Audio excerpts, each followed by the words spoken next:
यूनान में हेलाक नाम का एक सेठ बेईमानी से धन कमाता था और लालची भी था। बेईमानी की कमाई कर वह बहुत अमीर तो बन गया था, लेकिन उसकी कमाई से बरकत नहीं थी और ना ही उसकी मानसिक शांति थी।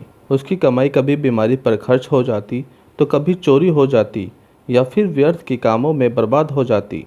लेकिन उस सेठ की बहू एलेना धार्मिक विचारों वाली और पाप कर्म से डरने वाली थी। सेठ को उसकी बहू अक्सर टोका करती थी, अन्याय के पैसों से बरकत नहीं होती, आप बेईमानी करके धन मत कमाओ। वह कहती, आखिर हमें 2 वक्त की ही रोटी खानी है और पहनना कपड़ा ही है, फिर इतनी बेईमानी क्यों। सेठ अपनी बहू की बातों को अनसुना कर देता था, लेकिन एक दिन बहू की कही बात की सच्चाई जानने के लिए उसने न्याय से धन कमाकर उसने सोने की एक पंसोरी बनाई। इसमें अपनी छाप लगाकर सेठ ने उसे कपड़े में बांधकर और चौराहे पर रख दिया। कुछ दिन तक वह पंसोरी वहीं चौराहे पर पड़ी रही। एक दिन एक व्यक्ति ने उसे उठाकर पास के एक तालाब में फेंक दिया। संयोगवश वह पोटली मगरमच्छ के मुंह में गिर गई। मछुआरों ने तालाब में जाल डाला तो मगरमच्छ उस जाल में फंस गया।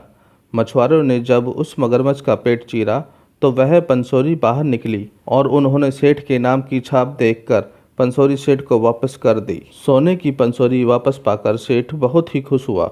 सेठ को अब यह विश्वास हो गया कि न्याय का धन कहीं जाता नहीं है और अन्याय से कमाया हुआ धन कभी फलता नहीं है। इस सीख ने सेठ में ईमानदारी की भावना को जगा दिया।